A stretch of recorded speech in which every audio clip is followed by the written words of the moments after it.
This is the morning brief from the Economic Times.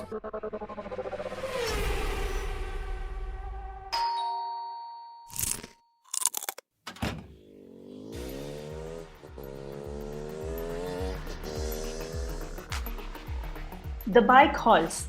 The delivery boy or girl is at your doorstep with the grocery you'd ordered just 15 minutes back. A text promptly flashes on your phone with the message, "Dear customer, your order has been delivered within 12 minutes. We hope to see you again soon." Quick, convenient, easy. But what's really simmering beneath the surface? Express deliveries have been dominating much of the e-commerce ecosystem over the past few months. But at what cost? Sorry हाँ, ना जोमेटो कभी late आएगा, ना आपको कभी खाना free में मिल पाएगा। जोमेटो डिलीवर्स ऑन टाइम और फ्री। कभी टायर पंचर नहीं होता आपका? Grofers offers 10-minute grocery delivery in 10 Indian cities. Service is available in Delhi, Gurugram, Mumbai, Hyderabad, Kolkata, Jaipur, Ghaziabad, Noida and Lucknow. According to Redseer, quick commerce will escalate to a $5 billion business by 2025, growing at a breakneck 10 to 15 times over the next 5 years. In this episode, we discuss the highs and lows of the compelling need to speed, whether it's sustainable, and how it impacts the last mile workforce. We spoke to an e-commerce company, a logistics player, a delivery executive, and a customer. Is speed the new buzzword for customer acquisition and market share for some of these top dollar, well-capitalized companies? Is the last mile delivery gig workforce paying the price for the pitch battle heavily funded unicorns are waging among themselves? And more importantly, does this minute game even matter all that much to the end consumer? I'm your host Ratna Bhushan and you're listening to the Morning Brief.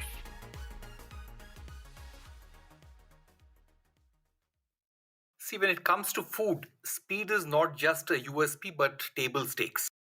However, when it comes to grocery, speed is certainly important, but it depends on how you define speed. So if you're talking of a super quick 15 to 20 minutes, then I think it's neither a requirement nor a USP. It's a contrived need and a headline-seeking offering. That's T.N. Hari, HR head of Big Basket, in which salt to software giant Tata Group invested $1.2 billion this summer as India's biggest e-grocery player fine-tunes its own express delivery model. Let's really understand this, right?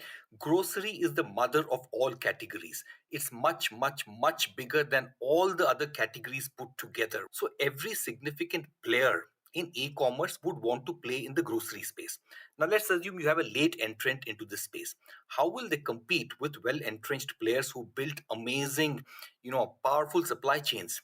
So the only way to do this is to do something that catches the attention of customers and gets you headlines and puts you in some way in the reckoning. So I would say many of these new companies which are doing these super quick deliveries in some ways are trying to get a foot into the door. My sense is that after getting a foot into the door, they will try and build more sustainable businesses, because this purely 15 to 20 minutes business is not going to work. You need to use this as a foot in the door to build more comprehensive and holistic grocery businesses. As a concept, time-bound deliveries isn't new. Remember Domino's and their disruptive 30-minute of free promise? Something that turned the business on its head. ये Domino's pizzas ma'am. अब खा के भी जाऊंगी और time पे भी जाऊंगी। 1200 से भी ज्यादा आउटलेट से 30 मिनट्स डिलीवरी। डोमिनोज, खुशियों की डिलीवरी कभी भी कहीं भी। When Domino's came with this entire thing of 30 minutes delivery from the order, or your money is guaranteed coming back to you. Imagine 30 minutes wasn't for delivery overall. 30 minutes included taking the order, baking the pizza or the bread, and delivering it to your doorstep. That's Saurabh Deep Singla, Executive VP and Chief HRO of logistics company Ecom Express. The overall process works on a system where the shop or the dark store, it's super duper local to you. It's in your location. It's in your colony. So a person is not driving a two-wheeler on a highway or a super congested road. The moment you place an order, the technology team gives visibility to the supply point. The typical model is a 2 kilometer radius, Ratna. It is not a 10-20 kilometer radius. You cannot deliver in 10 minutes otherwise. A rider would take an average of about 5 to 6 minutes to deliver the order. And I mean, 10 minutes, my personal opinion, it may be a marketing gimmick. You have to change the customer behavior. You are attracting the customer as well. It may be 15 to 20 minutes also. It has to be workable. You can't pull the boy or the girl who's doing the delivery and say, you know what, you have to rush and you have to deliver in the next 2 minutes. Which brings us to the debate that's really been heating up, the spotlight on the last mile guy. At stake is a gig economy workforce estimated at 8 million already and projected to grow to 90 million in the next 10 years, says a report by Boston Consulting Group. A lot of the companies, they only kind of see us as, algorithms and stuff like that. And okay, this happens, the orders delivered, etc. And that's a success for them, right? But for us, there are a lot of things that happen between the time that the orders received, the orders picked up, and the orders delivered that are rarely ever addressed. That was a gig economy executive who runs the popular Twitter handle Delivery Boy. He spoke to us on the condition of anonymity and told me delivery-related anxiety is a top concern among the workforce. Even these 10-minute deliveries or even 20-minute deliveries are actually, very anxiety inducing for a person who's picking them up and dropping them, because there are strict timelines that one has to adhere to, and also the fact that on the reality of like India as a country in terms of the traffic and the no parkings and just generally the way people drive, I see it primarily impossible. Along with the stress of delivering products super fast, the services that the last mile workforce do are not fully monetized. But Saurabh tells me monetization of convenience and speed is bound to happen sooner than later. There is almost about 20 to 40 lakh gig workforce and riders in the top 50 cities of the country. India as a country is always going to be demanding on convenience and experience. If that has to happen, when it goes to expand across the country, Ratna, this is going to be almost 1.5 to 2.5 crore riders and livelihoods riding on this model. If that is to be done, we better make it sustainable. For us, sustainability and the angst that people have, if you have to solve it, it also has to be coming at a cost which is sustainable. The convenience and speed at some point of time will get monetized. The customer remains at home, working at home, and the person comes and delivers. The monetization of this service at some time has to happen. The Mumbai Traffic Police is now going to be suspending the licenses of 100 delivery boys, and these are delivery boys of popular eateries Zomato, Swiggy, Uber Eats and Domino's. Now, this is because the delivery boys have been breaking traffic rules habitually. A month ago, the Mumbai Traffic Police had chaired a meeting with officials belonging to these food delivery apps about traffic rules, how the delivery boys were continuously found violating the traffic rules in a hurry to meet with the targets. Frequent fines, parking issues, and more. The last mile guys say that's just where they are, at the last mile when it comes to salaries, incentives, and risks. We get fined all the time. There are no parkings that we always have to park in. And we find our bikes getting towed away. We find ourselves being fined by cops. And we are pushed to make deliveries by them sending us messages and, calling us all the time. We get IVR recordings when we're running even slightly late. And we never know, how much time we have to deliver an order. So we just pick up the order and we start writing. Now, do we have 8 minutes? Do we have 6 minutes? Do we have 10 minutes? We don't know that beforehand. So, sometimes we speed through traffic and we get to a destination only to realize that we are late when we don't think we're late. We've gone as fast as we can. So, there's a lot over there. And, of course, there's accidents and stuff like that the company doesn't address, because all they care about at the end of the day is, that the order has been delivered. After that, nothing else is their problem. So, when delivery riders get into accidents, there is absolutely no response. And on social media, they will tell you things like, we are addressing it, but no one ever follows up with them. And the thing is that a lot of these grievances aren't really addressed. Krish, Ritik sir. Jadoo. किसी भी मौसम में time पे पहुंचते हो, जादू से काम हो क्या? Thank you sir. एक सेल्फी तो बनता है. एक second. Sir.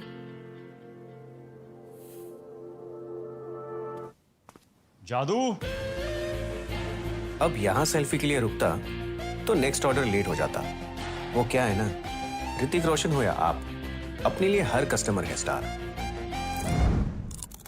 Companies say next level tech is what is turning the wheels. Something as disruptive as instant deliveries is creating much needed jobs, more so in a pandemic bruised economy, and that they're aware of the last mile stress. All these companies, whether they're doing 30-minute deliveries, 1-hour deliveries, 5-hour deliveries, they're all creating jobs. India is a country which needs jobs. We need 12 million jobs every year. 12 million young people are entering employable age every year. Companies like Zomato and Swiggy have already made 30-minute food delivery a norm. So I think when something like this is done, there will always be people to point out that potentially the delivery personnel are at risk because they're under pressure to deliver quickly. You need these kind of social activists to be very critical, because that also puts the additional pressure on some of these companies to be a little more careful. Every innovation goes through this cycle, which is there will be critiques, there would be innovation happening. The critique would feed back into those who are innovating, and further innovations would happen. And I think this is part of the entire process of innovation. But is the speed game even swaying consumer choices? We spoke to a set of consumers across cities who depend heavily on online shopping. Over a third said it's not such a big deal to get their groceries in 10 minutes versus half a day. These are, after all, non-emergency products. It doesn't really impact me. I don't think I would really, the things that I do order online, I would not order them, 5 minutes before I needed them. It wouldn't matter to me if it came to me today or tomorrow. This, consumers say, is different, of course, from calling for fresh food. In that case, I would probably choose a vendor who's going to be able to supply my food items to me immediately, because that's a different scenario, but not what I can wait for. It really doesn't matter to me, because every time I see those messages flashing on my screen, I wonder whether that's great, because I have seen how the delivery boys ride to get to those places in time, and I find it very hazardous. So I would rather not have that happening.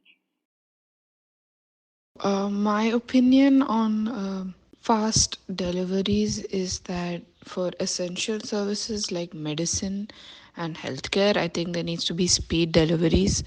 And for things like Zomato or Swiggy or anything food related as such, speed deliveries are preferable, given that food should be received at least hot.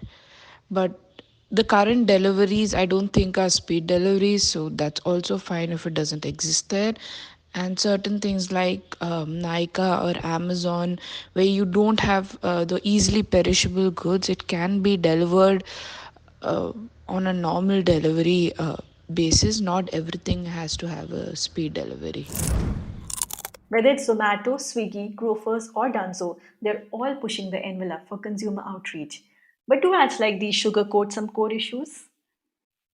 My top grievance with all of this is that we have to bear all the costs. So the company is not bearing anything. They're charging us right from, the gear that we wear, all the way to every single fine that we pay, and every single, everything that happens, like right from the wear and tear of our mobile phones, right down to our motorbikes. And by the end of the month, what you see is like they declare a certain amount that we earn, and we actually don't even touch half of that amount because we end up spending a lot of money. I personally spend a lot on servicing my bike because I'm starting my bike 72 times a day, minimum. Because every time I drop the order, I pick up the order, I go to the restaurant, I come back from the restaurant, I'm starting and stopping my bike, and there's a lot of wear and tear in, a lot of those things. And a lot of people end up taking loans to buy these bikes. Every now and then, there are stories about the gig workforce being penalized for late or inefficient deliveries. Here's what the stakeholders say. See, this depends upon the value systems and culture of the company. At a company like Big Basket, we will never do this.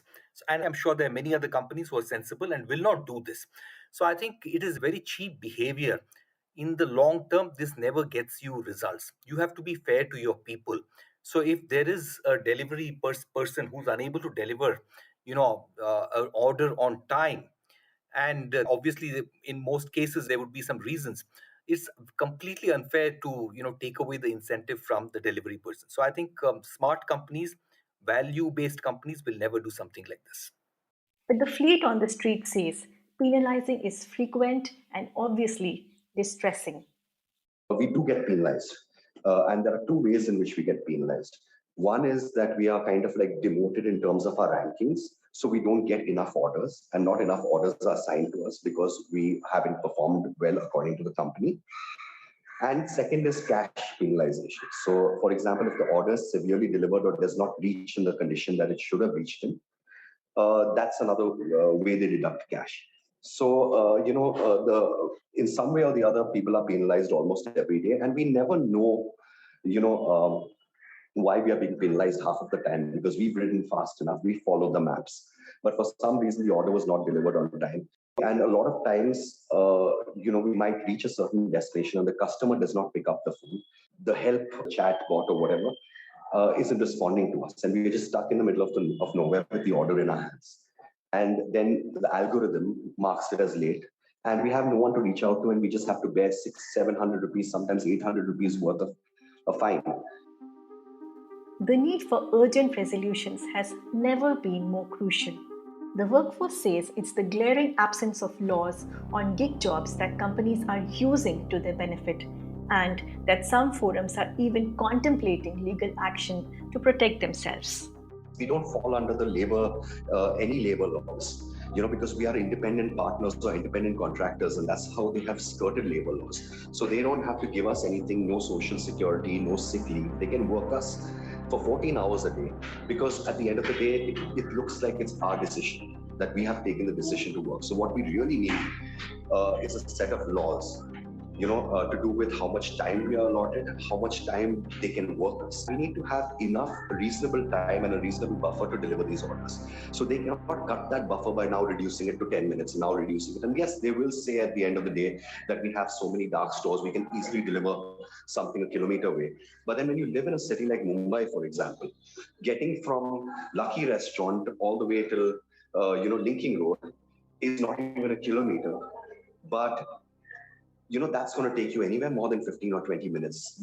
And we need a regulatory authority to say, listen, you cannot work these guys beyond a certain amount of time. You can only have them do, say, two orders an hour, not more than that. And they need to have their rest breaks and their tea breaks. See, those are not unreasonable work demands, are they? While the gig economy doesn't fall under the labor laws, there are already some industry bodies who have informally joined together and are trying to voice out the rights of the last mile delivery workforce. There are two entities that I know of, one being IFAT, which is the Indian Federation for App-Based Transport Workers, and the other one is the All India Gig Workers Platform, and then there's also the Telangana Gig Workers Platform. So these are three bodies that have, sort of informally joined together. But then again, since we don't come under labor laws, the companies are using everything possible to bust these, sort of labor get-togethers. They're trying to stop us unionizing. And the thing is that we need to be able to unionize. We cannot have this partnership going on. So formally, no one has, because someone needs to take them to court regarding all of this. Someone needs to say, listen, we are taking them to court because we want basic employee rights for gig workers. And that hasn't happened yet. You see around the world, in Netherlands, in the US, in the UK, in Spain, very positive judgments have come because it's just very common sense. So that is what India needs to do, is that we need to take them to court. And we need to get all these rules and regulations put in place. While companies acknowledge that this is as much about technology and innovation as it is about the last mile workforce, is enough being done? So I think innovation is important and job creation is important. And these two should also balance the risk that the delivery personnel may be put to. And I think over a period of time, that problem of risk, I think, will get mitigated in a very big way. Costs, profit, technology, customer acquisition, market share, job creation. All of that needs to balance fair and equitable gig force employment if India's gig-based internet economy needs to thrive. Clearly, the last word hasn't been said on this. I'm Ratna Bhushan, and you've been listening to The Morning Brief. This episode was edited and coordinated by Bhavya Dilip Kumar. The sound edits and production were done by Varun Kapahi and Saundarya Jayachandran. I hope you enjoyed listening to the episode. Do send in your feedback to themorningbrief@timesgroup.com and do share the episode on your social media networks. The Morning Brief airs every Tuesday, Thursday and Friday. Thank you for listening and have a nice day ahead. All external sound clips used in this episode belong to their respective owners. Credits mentioned in the description box.